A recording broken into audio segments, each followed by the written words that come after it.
Welcome to BookWorthy, where we talk about the heart behind the books your kids are reading. Today, we're talking with author Dorina Lazo Gilmore-Young. She is the author of several devotionals and Bible study tools for women, but also a couple of children's books. Today, we're talking about Kalani's Gift, a picture book that showcases the value of patience, perseverance, and blessing others with your gifts, while focusing also on the celebration of family, Filipino heritage, and dance. Welcome to BookWorthy, Dorina. Thank you so much for having me. I'm honored. It's fun to have you. I've been following you for a while, and I love just your big heart and watching you and your family just glorify God in all that you do. But to start us off, let's start with our random question of the week. What is your favorite thing about spring? Well, spring is one of my favorite seasons because we get to see the things that have been growing underground begin to bloom. And I live in Central California, so I get to see lots of flowers on the mountains and the hills and plants, lots of farmland that's around where I live. And it's just a miracle every time it happens.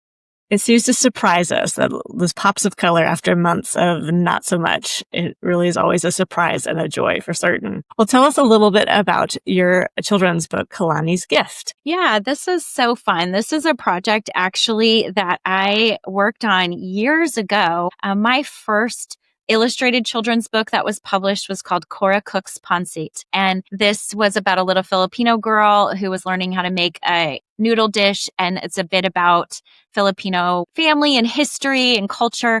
Well, I wrote Kalani's Gift actually as a sequel to that book. That was an invitation by my editor at the time. But some different things happened where the publishing company was sold to a different company and that editor ended up leaving. And so the Kalani's Gift that I had originally written no longer had a home. And through the years, I had sent it to some different editors, different publishers, but it really wasn't until I think it was 2020 where I had an editor from Waterbrook and Multnomah Kids reach out to me. And she, kind of similar to you, she had followed my family online.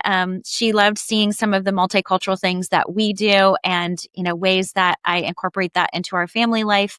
And she said, "Oh, would you ever be interested in writing a children's book?" And I was like, well, that's funny because I've already published one and I have a sequel that I wrote and several other kind of ideas in the works. So long story short, loved being able to connect with that editor. And when she read this manuscript, she really loved it. And we started working on it as one of the projects that I would be publishing with that company. So I'm super grateful for Bumi Ishola, who is my editor for that. And it's so interesting because it's a book about perseverance, and it took more than 10 years for this book to come to fruition. So in many ways, kind of the backstory was also about having perseverance. That's fun how God kind of makes it part of your own journey as you're working through trying to tell a story to children and families. Tell us a little bit about what Kalani is experiencing in this story. Yeah, so this little girl is the youngest of many siblings, and she wants to learn this traditional Filipino dance called the Tininkling. And her siblings are really good at it, and they're practicing. And so she kind of, is the little sister off in the corner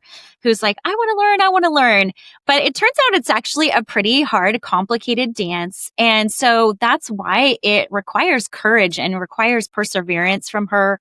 Her dad actually comes along and helps her to learn the dance because he loved dancing Tininkling when he was younger. And I think also it's kind of this interplay of how do we follow something that we might be interested in?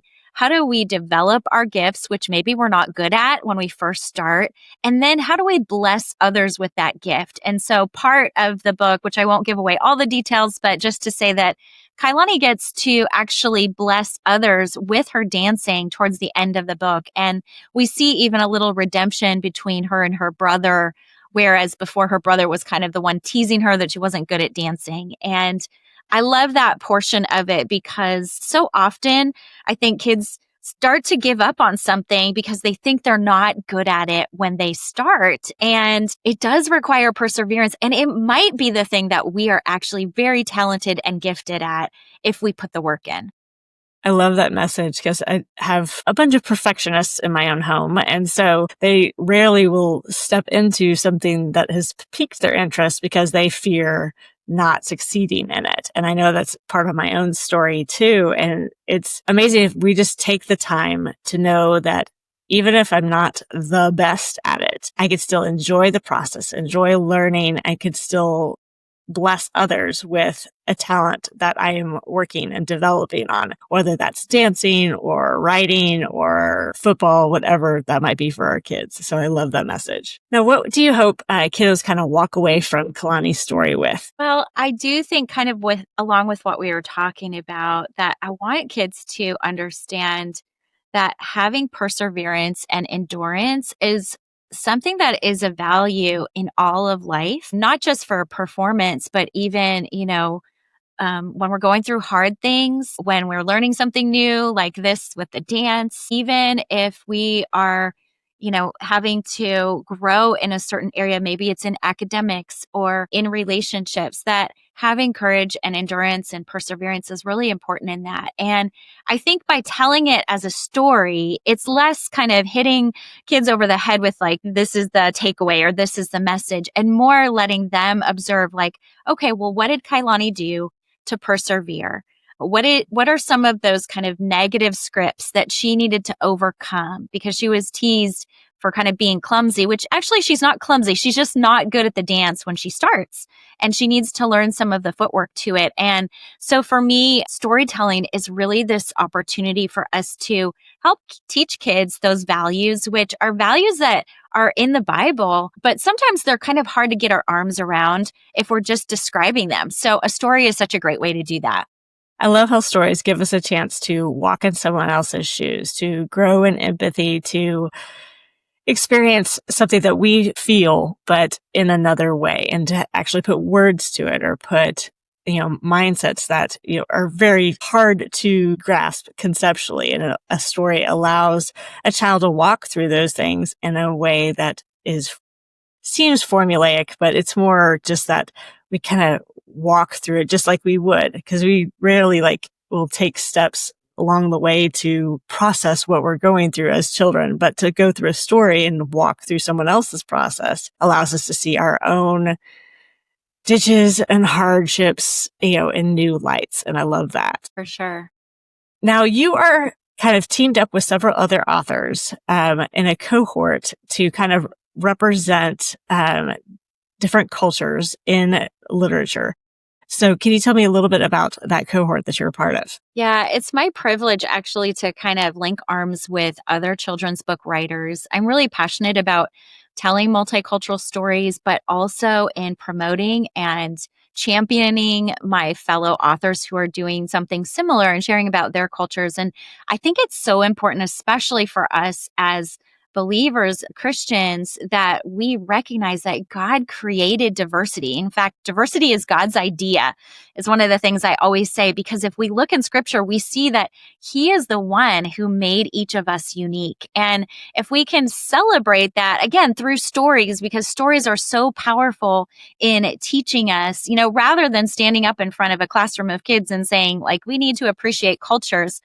How much more impactful is it if they read a story, they get to peruse illustrations that really highlight those things? So this little cohort of friends, we're all children's authors. In fact, we all share one of our publishers. We're published by many different publishers and editors, but one of our publishers, Waterbrook Multnomah Kids, which I mentioned before, and the same author we share. And we didn't even realize that until we kind of got into this collaboration. But my friends, Sochil Dixon, Dorina Williamson, yes, she has the same first name as me, but that's a different person, and my friend Tina Cho. And we all write books that celebrate God's diversity, that talk about real things that happen to kids, and also do teach those Christian values, but through storytelling. And we love to promote each other's work so that we get to multiply that audience. I love what you guys are doing, not just in the area of diversity and culture, but also just in that authors, we can support one another. We're not in competition. We are celebrating each other's victories. And I love seeing that online, especially. And I wrote an article recently about, kind of why we have the Bible in so many different languages and kind of why that's so important. And I love how, Waterbrook Multnomah especially is taking the time to have books that do present different cultures, different lifestyles, different ways of communicating sweet truths about God, because our God is, like you said, a God of diversity, a God of, just culture and people. And that comes in so many different shapes and sizes. Yeah. It's so beautiful. And I think that collaboration is so important. I think there are a lot of authors who are more in competition with each other, like you mentioned. And I have discovered that when I step into that community mindset instead of the more scarcity mindset, it blesses me too. And, our readers get the blessing of that because we hope that readers are not going to just read Kailani's Gift. They're going to want more books. And so since these books, even though they're very different in their styles and their context, I think they have the same spirit. And so it just makes so much more sense that I would help fill people's bookshelves with the books that my friends have written as well. And I love that because I love to fill my bookshelf with books. Yeah. Too fun. Well, Dorina, can you tell us what's your favorite book other than the Bible? That I've read. Okay. That's such a hard one. I will mention a children's book that was very impactful in my young life, and partly because I was longing for diversity, but I didn't see it in a lot of places when I was younger. And I did find a children's picture book that I have one of my earliest memories of reading picture books. And it's called 9 Days Till Christmas. And it actually was an award-winning book, I think from the 50s. I mean, pretty old. But the reason why that book caught my attention, it's about a little girl who is Mexican in background, which is actually not my cultural heritage. But it talks all about how her family celebrated Christmas and something called Las Posadas, which in Mexico is kind of this series of parties and parades that really follow the idea of Mary and Joseph, and their travels, and then how Mary has baby Jesus. And so what I saw in that book was this representation of culture, was this girl with brown skin and going to pick out this piñata at the market with her mom and kind of the festivities that they were preparing to welcome people to this party. And there was something about it that just felt like home to me. It felt like my family, and it felt like it was celebrating something that, even though it wasn't about my culture, that I really wanted to learn more about. And so I remember that book just being so impactful. And it's one of the books I think that really kind of planted a seed and helped inspire the books that I have published as well. Because I want other kids to see themselves in the pages of my books. And even if it's from a different culture than their own culture, to be able to be curious. What can I learn about that culture? Or what can I learn about my own story? And sometimes kids are not even asking those questions about their own cultures and their own stories. And again, we get to celebrate God's diversity when we are curious and when we really go on that treasure hunt for some of our own personal history as well. I love how, culture is so rich and so deep across the world. And I love bringing culture into my own home. I know for our family, I know you guys went to Paris around the Olympics not too long ago. And we do a tradition in our home where every time that there's an Olympics or opening ceremony, we'll have a dinner from that country. So we'll gather a whole bunch of people and everybody will bring some sort of dish from whichever country. So we've done a Russian dish. We've done Taiwan food. We did Paris food, which of course we had to have some French fries, which aren't Paris food, but some croissants. They do have good French fries there. But it's fun to introduce culture into our families. I know we have an Irish background. And so St. Patrick's Day always comes with an Irish meal. And even though it's not something that was done when I was growing up, it's something I want to instill in my kids, that their culture has value and it has meaning and a lot of history to unpack. And I love that. How have you incorporated culture into your own families? Yeah, you're kind of bringing to mind something that we did actually that started during the COVID pandemic, when so many people were sheltering at home and social distancing. And I was trying to think of how could we connect our family with the world, even though we felt so disconnected from people. And we ended up starting this. It turned out to be kind of a little program or curriculum that people can still get if they want, but it's called Global Glory Chasers. And it really grew out of that idea similar to what your family did, where it was like, okay, we would do it once a week where we would learn about a certain culture. And the way we would do that is we would gather some of the recipes of some of the traditional foods and we would try to make them together. And we created some videos as a family just making some of those dishes. And then we would oftentimes either read a book or we would watch a movie that would be a family activity. And then, even there was some other fun things like dances or games that you could play that really celebrated those different cultures. So that's something that we have done in the past. And then even like you mentioned, there's some holidays where like my family, we don't necessarily have Irish background, but we always celebrate St. Patrick's Day with Irish food. And my mom was a folk dance teacher, so she knew how to do some Irish dancing. So when my girls were little, she would always get out kind of, the Irish jig music, and we would do a little bit of dancing after dinner. And I think just even if you can't do it perfectly, being able to create a culture where your kids are learning together, where they're having fun together. Again, following kind of that curiosity, even for older kids, maybe it's not dancing or playing games, but maybe it's watching a film and then having more of a kind of critical discussion about that film together. Now that my girls are teenagers, that's a little bit more what we do. And I think that, there's a richness there that, when there's even difficult things going on in our world today, there's racism in our world. It opens the door for those conversations a little bit easier because we have that foundation of, okay, these are God's people and God's people come from a diversity of backgrounds. And even if it's not the same as ours, we can love them. And here's some ways that we can do that. I love that. And I love how culture is so rich in the Bible itself. Even though the Bible, most of it takes place in one centralized location, you see constantly people of other countries coming to influence and affect and the Israelite population and even their effect on the world around them.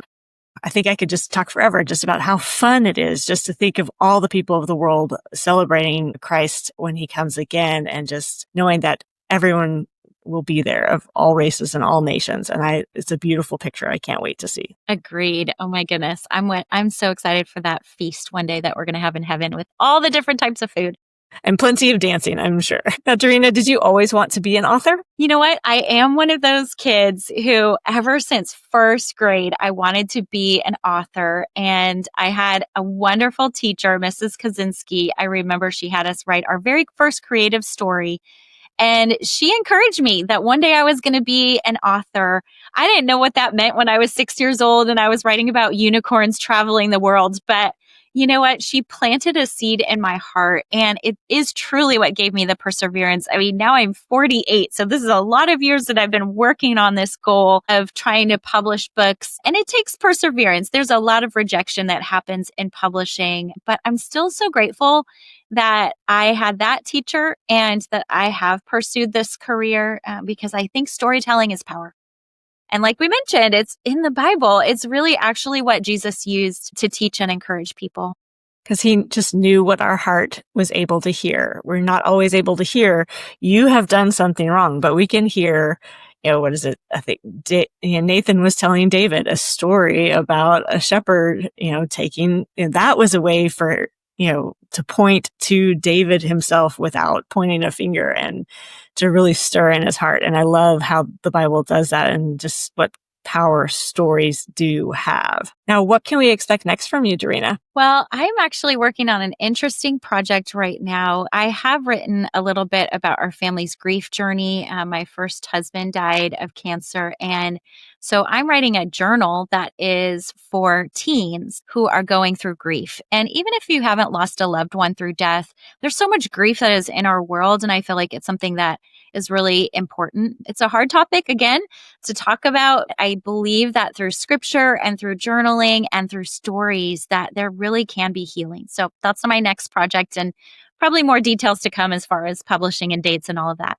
That sounds exciting. It's one of those, grief is not always just about losing a family member. Sometimes it's about losing an idea that you had or losing a identity that you had clung to. And I love that you're stepping into a space that is both hard and needed, especially in that teenage space, to be able to process those hard feelings in a healthy and God-honoring way. I think it's not a book that feels like, oh, this is so happy and so exciting, but I feel super passionate about it because I think it's needed. I love that God is bringing you through your hard to bless others. And so I know that he's going to continue to do that with you for sure. Where can people find out more about you and your books, Dorina? Well, probably the quickest and easiest way is to go straight to my website, and that's dorinagilmore.com. I am on Instagram almost every day, so that's a fun place that I like to hang out in real time. But if you go to my website, then you can see all my books and all the other fun resources. Thank you so much for joining me today, Dorina. Thank you. It was a pleasure to have this conversation. I've enjoyed it for certain, and I look forward to more. Thank you so much for joining Dorina and me on this episode of the BookWorthy podcast. Check the show notes for any books or links that we discussed, and let us know in the comments what is your favorite thing about spring. If you follow BookWorthy on social media, you've heard about the middle grade March Madness contest and giveaway. Help choose the number one middle grade book, and the more that you enter, the higher your chance to win the Reader's Prize on April 4th. Check out more about the contest and giveaway over on social media, and happy reading!